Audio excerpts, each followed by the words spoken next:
How did the Eagles beat the Buccaneers? What's the most intriguing Wildcard Weekend matchup?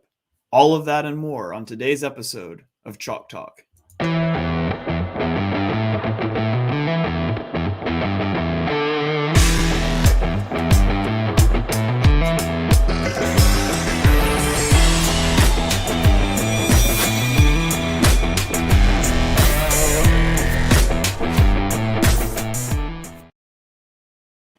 Welcome to the Chalkboard, my fellow football nerds, for episode number 38 of Chalk Talk, brought to you by the Painted Lines. I'm your host, Shane Half, and you can follow me on Twitter at halfandhalf_TPL, where I will be live tweeting the game on Sunday, tweeting out clips. So be sure you're following me there. So I've got a great show lined up for you guys today. I'm going to break down every Wildcard Weekend matchup. But before we get to that, this podcast is going out live on YouTube, Twitch, and Twitter. So if you are following along at work, be sure you drop us a comment here. I'd love to interact with you guys, field your questions about the games and the matchups of the weekend. If you're watching later, that's fine too. Make sure you smash that subscribe button so you don't miss any of our great content here at the Painted Lines. You can also follow this podcast on Apple iTunes at Chalk Talk. Be sure and give us a 5-star rating and review. It really helps us out. And so let's dive into it. The season is over for 18 NFL teams. 14 teams remain, and a handful of those, 6 to be exact, will see their last game of the season played this weekend. And so as we always do, we're going to start off with the Eagles matchup against the Tampa Bay Buccaneers. This is slotted for the Sunday 1 o'clock matchup. Now, a little bit of an injury report, and we're still a few days out. But right now on the Eagles side, the two storylines to follow are Miles Sanders, who is attempting to return from a hand injury. He was limited in practice yesterday. And so we're uncertain if he's going to play. It will be something to keep an eye on, as he's had a tendency to cough the ball up over time. And that was when he had two good hands. And so playing with an injured hand could certainly be something to watch over the course of the game, should Miles Sanders play. Now, of course, the Eagles have a stable of backs behind him. Jordan Howard was not listed on the last injury report, so he's expected to play. They have Boston Scott. They have Kenny Gainwell. And most importantly, they have Jalen Hurts. And so Miles Sanders missing wouldn't be the end of the world, but it would certainly be a welcome boost to the offense if he's at 100% and able to play. The other one to follow, and this is a bigger one, in my opinion, is defensive end Josh Sweat. He was listed out with an illness yesterday. There's speculation he could go on the COVID list. I haven't seen anything about that. And so hopefully it's just your run-of-the-mill illness, not a COVID thing.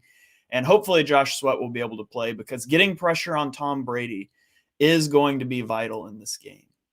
And for Tampa Bay, of course, they're missing Antonio Brown, who walked out of the Jets game and was later cut by the team. And they're missing Godwin, who was hurt a few weeks ago. But they have Leonard Fournette and Lavonte David, who are both planning to play. It's a little up in the air with Lavonte David if he's going to play or not, but I think it's trending that direction. And Leonard Fournette is coming off of IR. He is practicing. He is expected to play. So first of all, let's start on the offensive side of the ball for the Eagles. There's been a lot of discussion about this Tampa Bay run defense. And I'm here to tell you that you can run the ball on Tampa Bay. They have Vita Vea. Yes, they have Ndamukong Suh. Yes, they had the third best run defense in yards per game. But as I tweeted out earlier in this week, they only have the 15th best rushing defense in yards per carry. And so what that tells me is that teams were more afraid of running on Tampa than they should have been, because Tampa was average in terms of yards per carry given up. And so whether it's a byproduct of falling behind the Brady-led offense and trying to pass a lot to catch up, or just being scared of that interior pass or that interior run defense, teams didn't run on Tampa as much as they should, nor did the Eagles run on Tampa as much as they should have earlier in the season. Tampa's rushing defense was 12th in DVOA, so it's not just a yards per carry thing. DVOA also has them, on the upper end of average, but not even a top 10 rushing defense. And on top of that, as fearsome as Vita Vea and Ndamukong Suh are, you have Lavonte David may or may not play, but then you have the linebacker White behind them. And, he's really athletic, but he's an absolute liability in the run game. He lacks the discipline there. And there was a clip going around on Twitter of Jason Kelce driving him like 20 yards downfield out of a simulated pressure the last time that they played. And so you can see you can attack this interior if you can get past Vea. There's not a lot in the linebacking core, especially if Lavonte David either doesn't play or if he is playing at less than 100%. This is a team you could run the ball on. And the Eagles are going to need to run the ball. You look at rushing defenses, and the Eagles played the Saints earlier this year. And the Saints are really a good run defense. They were number 1 in DVOA rushing, and they were number 1 in yards per carry. And the Eagles rushed for 242 yards against them. And so, again, this is a team that you can run the ball on. And even if they were as good as the Saints defense, the Eagles did it against the Saints. And so the Eagles can't get away. They can't psych themselves out. They have to be what they're going to be in this game. And so how do you do that? Well, they need to be creative in the run game. Fortunately, Jeff Stoutland is one of the best at scheming this stuff up. And so, I expect to see a variety of concepts, split zones, traps, zone reads, RPOs. Just throw the kitchen sink at them. There's so many creative things that the Eagles have been doing in the running game that I think they will continue to do to try to mitigate that interior defensive line and to try to confuse the linebackers. Another key thing that you're going to have to watch is Shaquille Barrett rushing off to the left edge. I would assume, he rushes left and right. I would assume he's going to be matched up against Jordan Mailata in this game because his skill set just matches up there better. He's more of a speed rusher. And Lane Johnson, he can deal with speed or power. Lane Johnson's one of the best tackles, if not the best right tackle in the league. And while Mailata holds his own in the running game and he's just, he can level guys, he can stonewall power rushers, the technique is still coming along. And so sometimes, speed rushers can get the best of Mailata. And so I would expect to see Barrett over Mailata a lot. Now, Mailata has played well this year. I think he can handle it fine. But it is something to keep an eye on in this game if Barrett is able to get inside of Mailata's head and be able to get some momentum and some pressure on Jalen Hurts.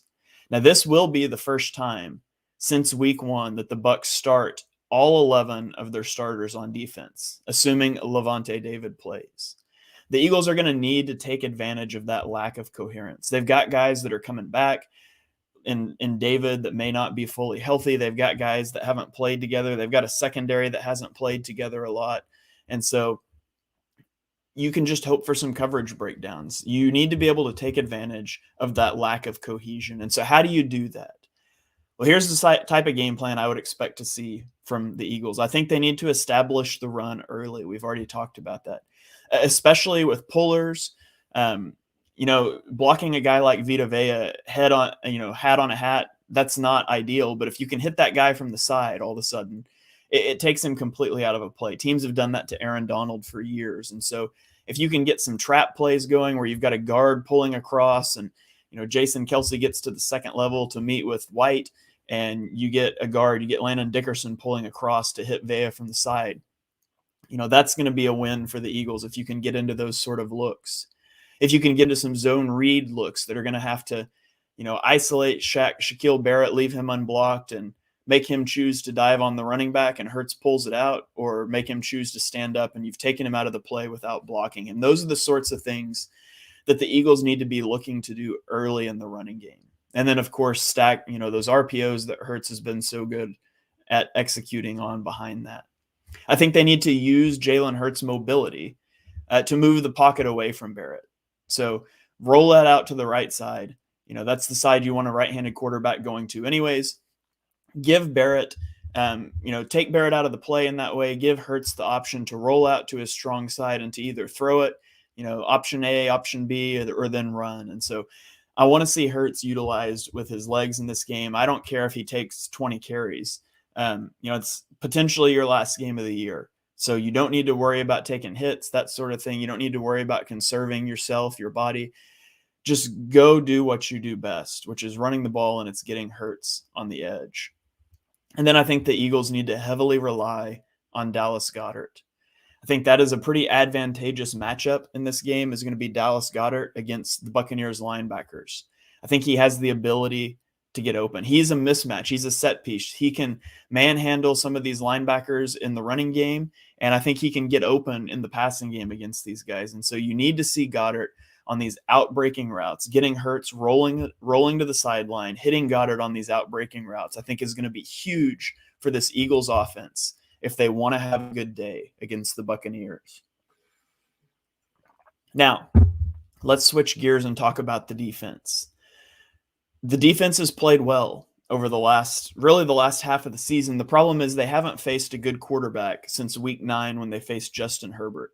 And we all know how that game went. They have struggled mightily in the early season against good quarterbacks. Patrick Mahomes, Tom Brady, Dak Prescott, Justin Herbert, Derek Carr all lit up this Eagles defense, completing 70 plus, sometimes 80 plus % of their passes.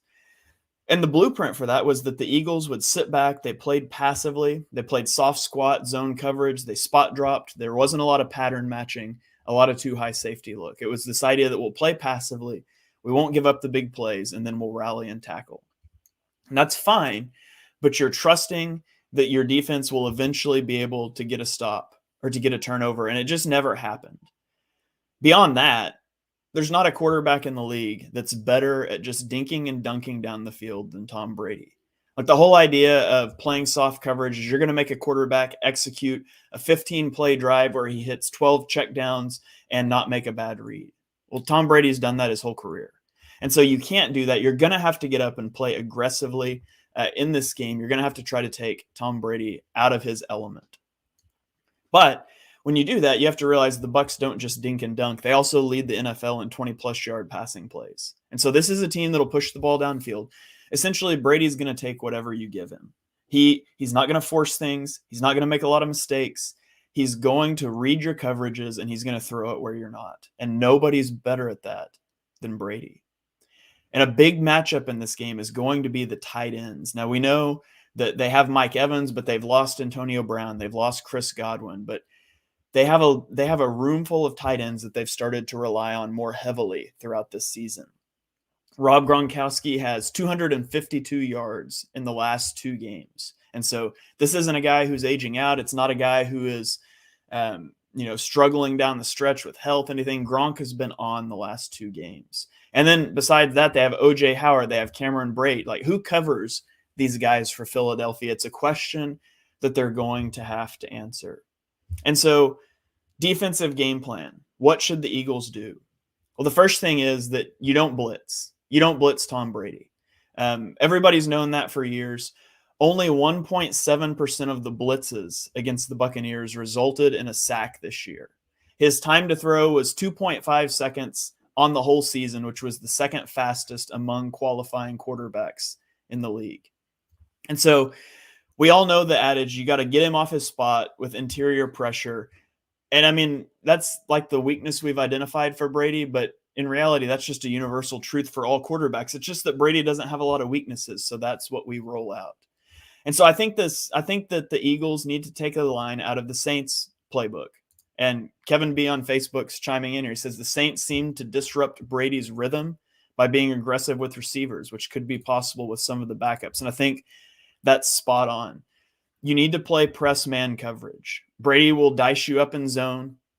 You need to get up on the line. That's what the Saints did so well. They were aggressive at the line of scrimmage, and they rushed with 4, and their pass rush won. But your pass rush can't win in under 2.5 seconds. You've got to be aggressive. You have to disrupt that timing. And so that's what I would look for the Eagles to do. I think Darius Slay needs to shadow Mike Evans. He's their best receiving threat. Slay is your best cornerback. And so get up on him, press man, disrupt things. A lot of time, sometimes they'll shift Evans in. They'll put him into the slot and they'll split Gronk out wide. So they'll do like a 3-by-1 set with Gronk isolated as the 1 and Evans in the slot. When they do that, I would just throw Slay on Gronk, let him go to work on him, and maybe you kind of bracket Evans on the other side. You've got Avonte Maddox on the inside. You've got Steven Nelson on the outside. Whichever way he releases takes him, or something like that. You've got to mix those things up. I don't think you can let them manipulate you into putting Slay in the slot a whole lot. I think that's a bad matchup for the Eagles if it gets Gronk on the outside against Nelson or someone else. When you have Evans outside with Slay on him, though, I think you need to bracket Gronk. Put Edwards on the inside, Anthony Harris on the outside, and you're just going to have to double team this guy. Make someone else beat you. If you can take away his top 2 guys, if you can take away Gronk, you can take away Evans, and he can beat you throwing to guys that you've never heard of before, so be it. But so much is predicated on that timing, that quick game, that you have to wonder how on the same page he's going to be with these backups that he hasn't played with a whole lot when you've got corners up being aggressive. So aggression is a must, but it doesn't mean blitzing. But what the Eagles should do also, in my opinion, is have some simulated pressure look. Stack some linebackers in the A-gap. Show that you're going to send 6. We all know that 2 of them are going to drop out. You're only going to send 4, but it makes it difficult for the offensive line to pass protect when they don't know who's coming. And so disguise those looks, mug the A-gaps, have some overhang defenders out there. And, it's okay to blitz every once in a while. You're just not going to make a living doing that against Tom Brady. So the pass rush has to get home, and the Eagles have to disrupt route timings for that to happen. Squidward Tentacles on YouTube chimes in and asks, will Gainwell or Huntley get any snaps on O with all the running backs healthy, or will they only be on special teams? I think Huntley is probably going to be your return man in this game. I think if Miles Sanders plays and is at 100%, I just don't think there's many reps out there for Gainwell, much less Huntley. Miles Sanders, Jordan Howard will eat up the majority of your carries. They'll give Boston Scott a few. I think the place you could see Gainwell is in like that 2-minute drill early in the season. That's a place they like to Gainwell, his pass catching ability and things. And so if you get in an end of half or an end of game situation where you're going up tempo and you want to throw to the running back a lot, I could see Gainwell utilized there, but I really don't think that either Gainwell or Huntley will get many carries in this game, unless obviously if injury happens or if Miles Sanders doesn't play. I think you'll see Gainwell just a little bit more. So the Eagles are an 8.5-point underdog in this game. And personally, this is a game that I've got money on. I've got money on the Eagles in this game. They only lost by 6 the first time around. They have covered their 10 out of their last 11 postseason games. If you look at this season, they've only lost by more than a touchdown 3 times, if you don't count week 18 when they played backups. And 2 of those 3 times were in the first 4 weeks of the season. The other was in week 7. Since week 7, the Eagles have not lost by more than a touchdown. And so I see this playing out as a game where, it's a grinded out sort of game. I don't think it's going to be a blowout. I think the Eagles are going to run the ball too much for the Buccaneers to really, pour it on them. I think the Eagles defense has been playing well. This is a game that the Eagles can win. Now, I'm not going to pick the Eagles here. I think the Buccaneers win this game, but I do think the Eagles cover this. I think they keep it close, and I do think they've got a legitimate shot to win. This is a game where you need to play almost flawlessly. You need to play really well. Your pass rush needs to get home. Hurts needs to throw the ball well. And you need a lucky break. You keep it close to the end, and you see what happens. I see the Buccaneers winning this game something like 27-21, 27-24, something like that. But I don't think this is going to be the blowout that national media seems to think. I think the Eagles have come a long way. I think Nick Sirianni is going to push the right buttons. My fear in this game is about Jonathan Gannon and the defense. He's been slow to adjust. Will he put on that Saints film? Will he see the same things that I'm seeing? And do the Eagles have the personnel to replicate what the Saints have done? Those are the biggest questions for me heading into the weekend. So I'm picking the Buccaneers 27-24, but I do have money on the Eagles to cover. And I desperately hope that Sunday afternoon I'm here on a post-game show talking about an Eagles victory and getting ready to break down the Packers for a divisional round matchup. Now, let's throw it around the NFL and look at the rest of the NFL slate. And feel free to drop comments along the way if you got questions about any of these teams. We're going to just go in order now. On Saturday at 4:30, the Raiders travel to Cincinnati to play the Bengals. The key to this game for the Raiders is going to be Derek Carr pushing the ball downfield without throwing interceptions. There's been a noticeable difference in their offense since Henry Ruggs has been cut from the team. With Henry Ruggs on the field, Derek Carr's average depth of target was 9.2 yards. Since they cut Ruggs, it's dropped to 7.8. And so that's a pretty big swing in ADOT. Now they get Darren Waller back this week, and he's really athletic, and hopefully that helps stretch the field some. But it's not just stretching the field. They have to stretch the field without throwing picks. Carr has a career-high 14 interceptions this season. This is a team that needs to generate explosive plays without the turnovers. especially going against a Cincinnati team that thrives on explosive plays. This could turn into a shootout, and if it does, they need to be able to push the ball downfield. They really need Max Crosby and Yannick Ngakoue to wreck this game too. I mean, Cincinnati, it's well known they have a really poor offensive line, and they like to empty out the backfield a lot. And so that puts a lot of pressure on this offensive line against a really good pass rush to be able to protect Joe Burrow. Joe Burrow was hurried on 31% of his throws the first time they met this season.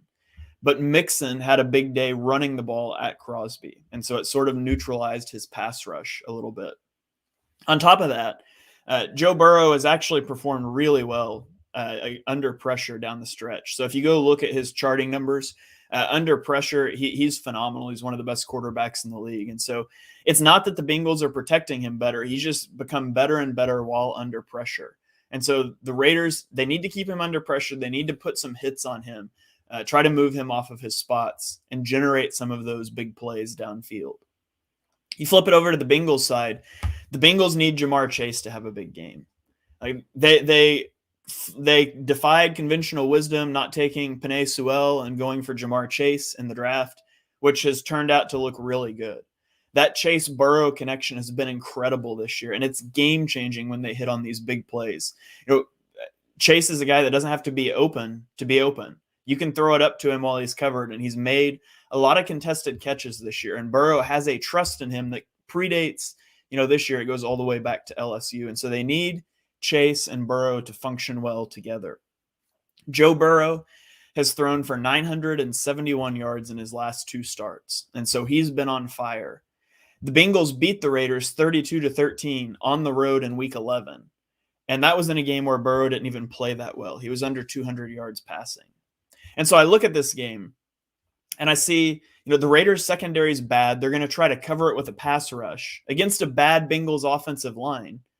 But the Bengals also have Joe Mixon. So if they're having trouble pass protecting, Mixon's 3rd in the league in rushing yards. I just think the Bengals have too many options here. I think they can air it out, and if for some reason that's not working, I think they can run it on the Raiders, and I don't think the Raiders have the amount of playmakers, the flexibility that the Bengals do. The Bengals beat them pretty handily last time they played.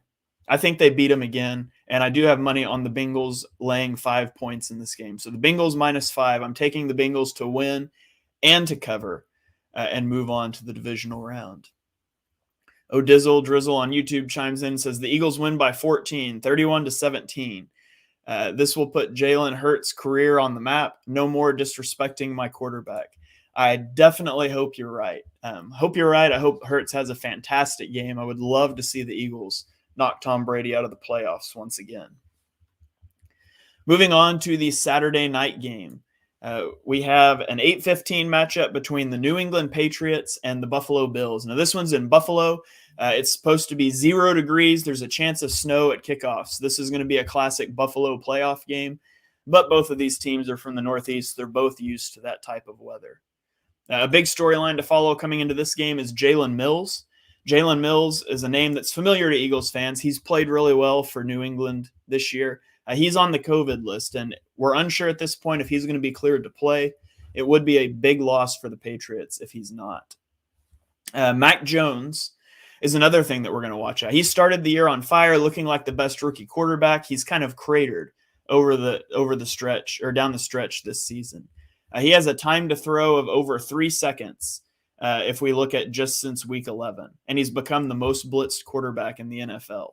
And so teams have realized that letting him get the ball out quick, sitting back, that's not working. They've taken a note out of what the Eagles should be doing against the Buccaneers. People are playing aggressive against these New England receivers, and they're blitzing.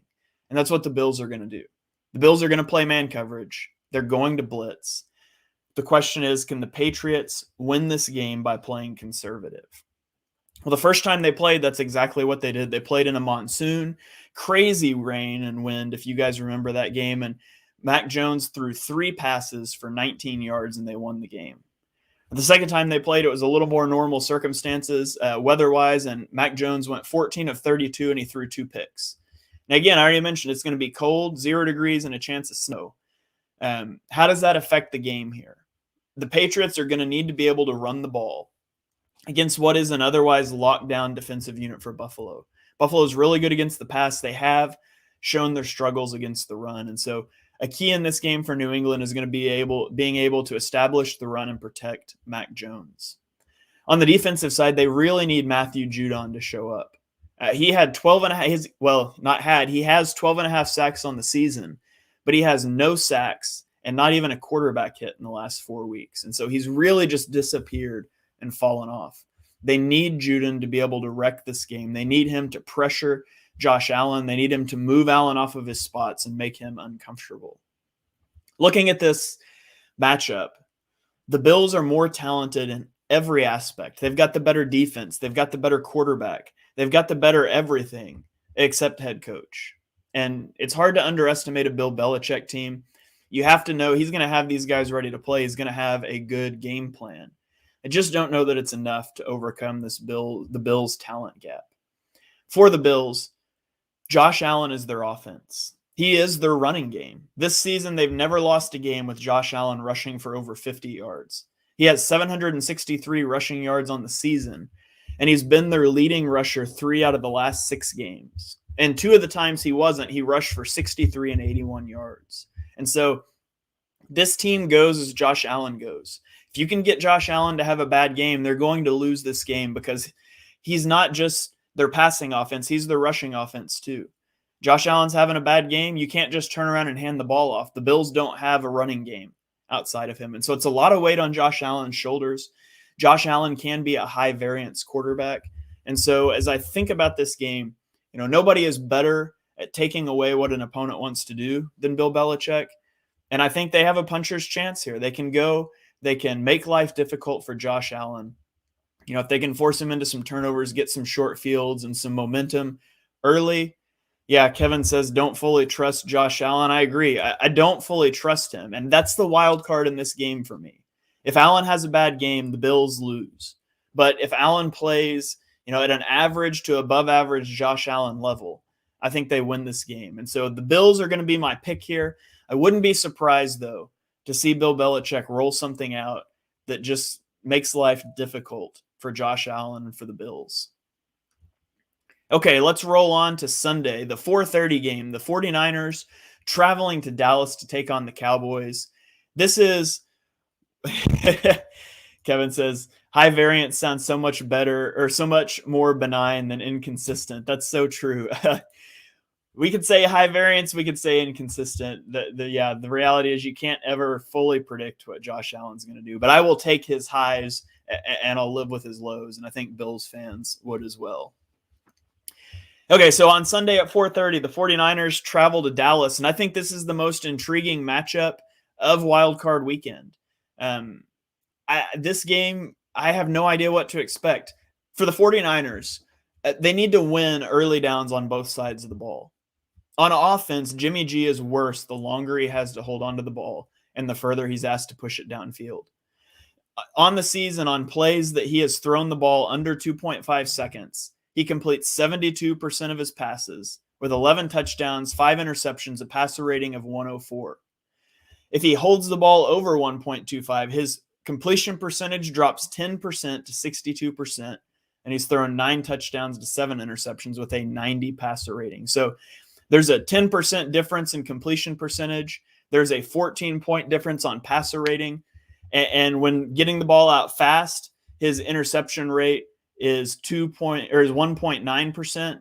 And if he holds the ball, it's 3.9%. So his interception rate doubles. And so you want Jimmy G to get the ball out of his hands quickly. If you're a 49ers fan, if you're a Cowboys fan, you want him to hold on to it. And the key for both of these sides is going to be winning early downs.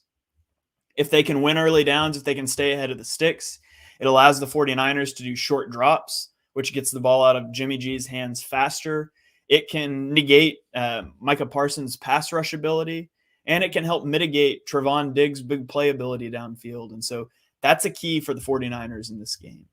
Their defense is only allowing 260 yards per game over the last 4 games of the season. So their defense is playing at a really high level. And you look at the Cowboys offense, they don't get really a lot of explosive plays. They're just slightly above league average in terms of explosive plays. And so if you can keep the Cowboys behind the sticks, you can keep them in long yardage situations, you want to make them one-dimensional on third downs. If you can get them into 3rd and 7s, 3rd and 8s, where they have to pass the ball, 3rd and 3, 3rd and 4, that you have to play the run as well. But if you can get them into must-pass situations, now Dak Prescott's a good quarterback, and they've got great options out on the perimeter. But Dak's been a little bit off, not counting how he looked against the Eagles practice squad. Against the Cardinals, he was a little off. You couldn't put a finger on it, but there were just some throws he would normally make that he was missing. And so Cowboys fans have to be a little concerned about that. The Cowboys are definitely concerned about that. They played their starters nearly the whole game in what essentially was a meaningless game. And so for the Cowboys, they need to come out and establish Dak. They need to get him in rhythm and on track. And then you look at Trevon Diggs. He can be an X factor in this game.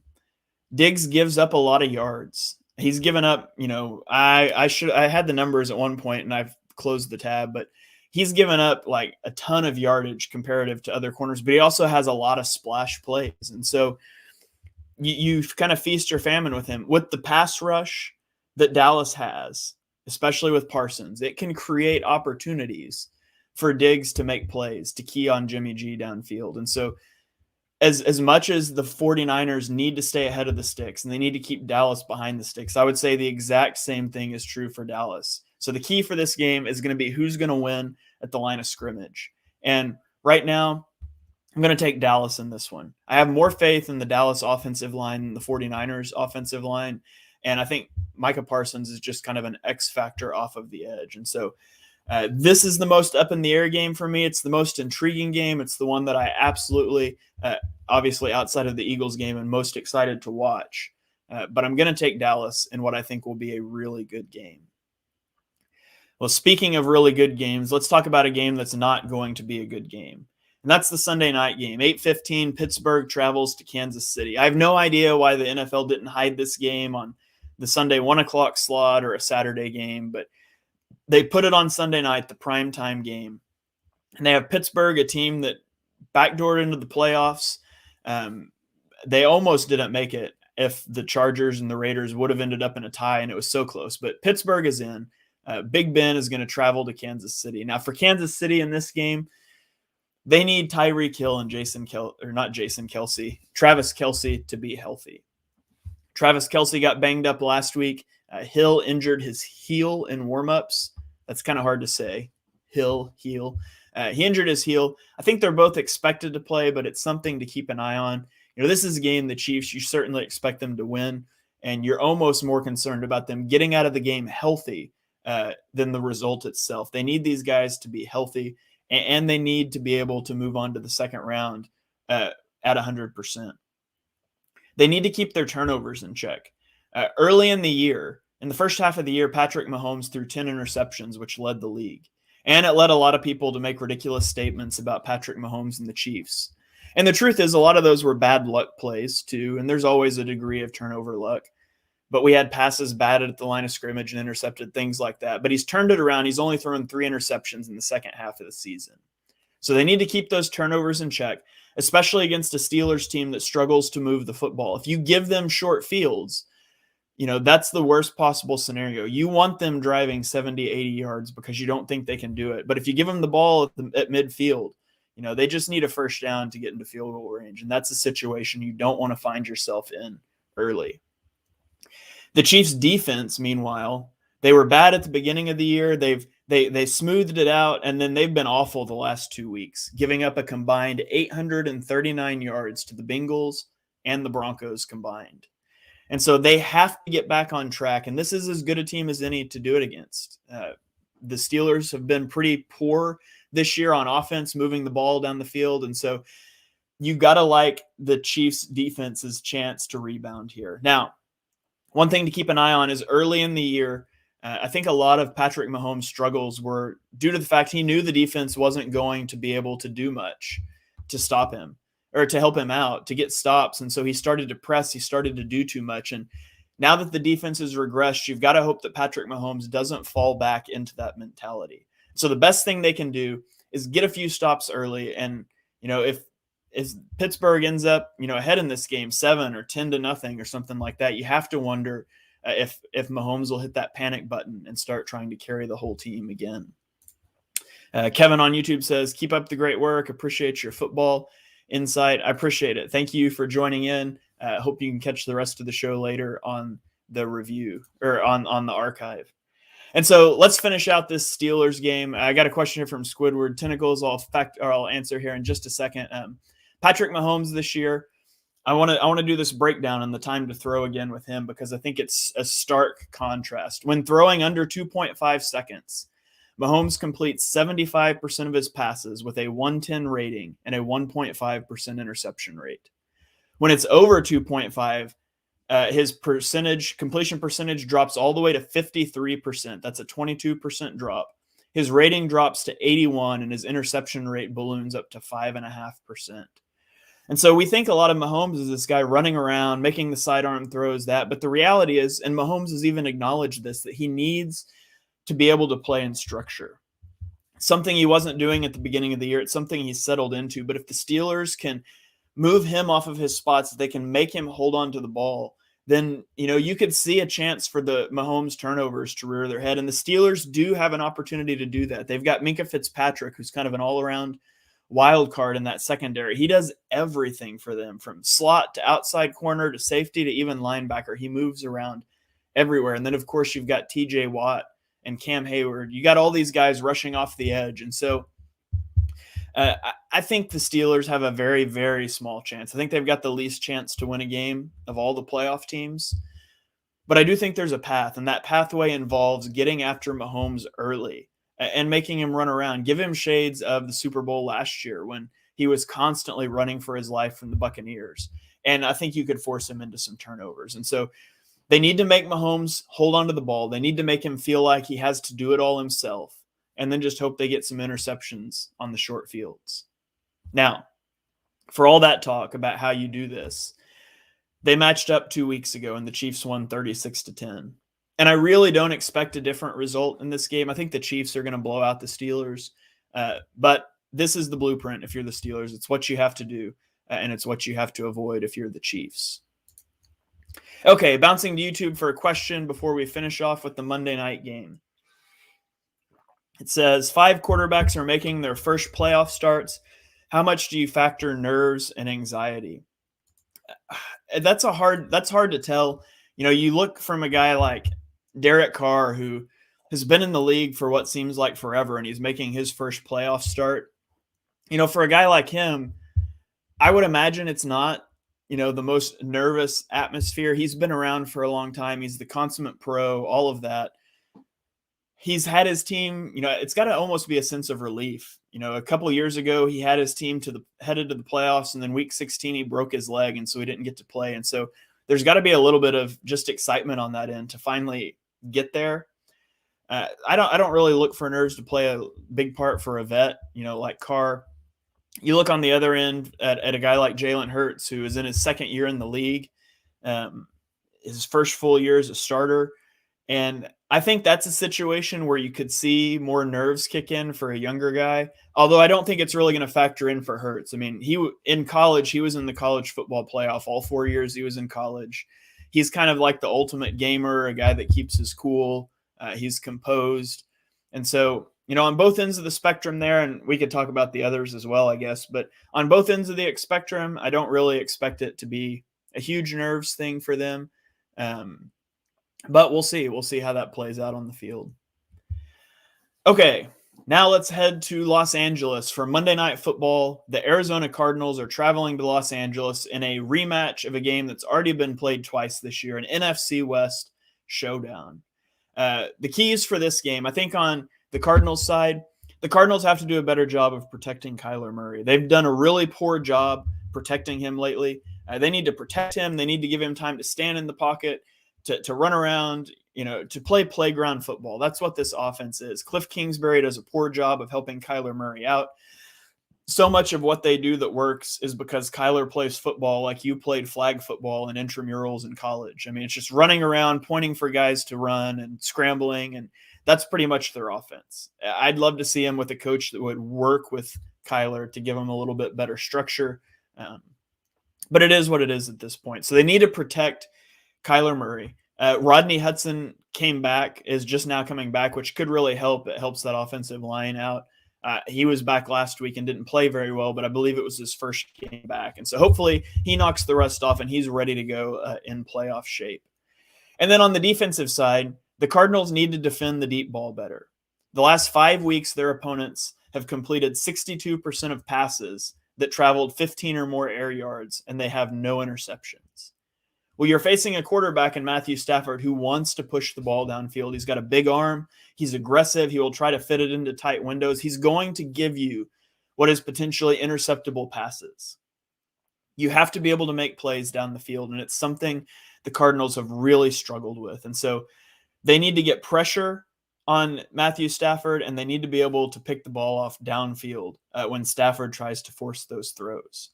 For the Lions, Matthew Stafford has been great off of 3-step drops. 3 steps, get the ball out. He's struggled in everything else. He's struggled with deeper drops. He's struggled with anytime he's forced to hold on to the ball. And so for this game, honestly, this matchup is Cooper Kupp versus Byron Murphy Jr. Kupp is going to be wide receiver 1. He's the guy that Stafford's looking to first. He wants to hit the top of his drop, and he wants to get the ball out to Kupp without a hitch. And unless the Cardinals are able to take that way, the Rams are going to walk the ball down the field. Now, Kupp is a really good receiver. He definitely outmatches Murphy here. You've got to assume that the Cardinals are going to try to double team. They're going to do everything they can to minimize Cooper Kupp. But no team has really had a lot of success with Kupp in this game. So I think Kupp is the X factor. As he goes, Matthew Stafford will go. The Cardinals are hoping they're going to get J.J. Watt back in this game. He's been practicing, and so they're hopeful he's going to play. Now, how well he'll play in his first game back, nobody knows, but he could be a big piece. They need to get pressure on Matthew Stafford, like we mentioned before.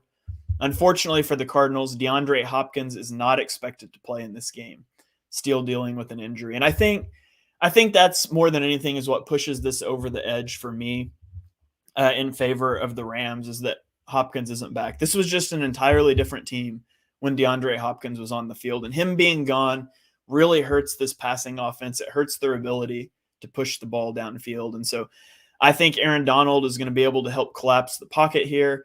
I think Kyler's going to have to be running a lot in this game, which is fine. Kyler wants to run the ball a lot, but Jalen Ramsey and Von Miller, I think it's just too star-studded of a defense. The defense for the Rams has played really well.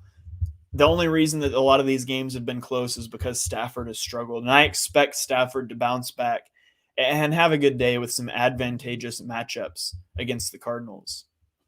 Ultimately, the Cardinals have lost 4 of their last 5, and the Rams have won 5 of their last 6. These appear to be 2 teams going in 2 different directions, and I think we're going to see that play out again on Monday night with LA finishing off the Cardinals. So that's going to about do it here for this playoff preview episode. I hope I dug up some nuggets here that were interesting to you guys. Watch the game, see what you think. I would love to get some feedback from you guys. So feel free to always at me on Twitter at @halfandhalf_TPL. My DMs are always open. I always enjoy hearing from you guys. For my final thought today, I want to throw out there that our coverage of the NFL doesn't stop when the Eagles season does. And so I'll be back with reviews and previews all the way through the playoffs, regardless of the outcome of the Eagles game. But as we get into the offseason, this podcast also doesn't stop. I'm a big-time draft guy, and so I love to dive into the draft. I'm going to be doing some scouting stuff, all of that sort of thing. But I want to hear from you guys. What are some of the things that you would like to hear podcasts about over the offseason? We can do mock drafts. We can do, full first round mock drafts. We can do fan question day, whatever you guys want to do. Hit me up with your ideas. I'm working on some things behind the scene, but I'm really excited to carry this into the off season as we approach the draft. So with all that said, Squidward says, fire show. Appreciate it. Appreciate you coming out. One of our longtime commenters. So thank you, all of you guys, for joining us for episode number 38 of Chalk Talk.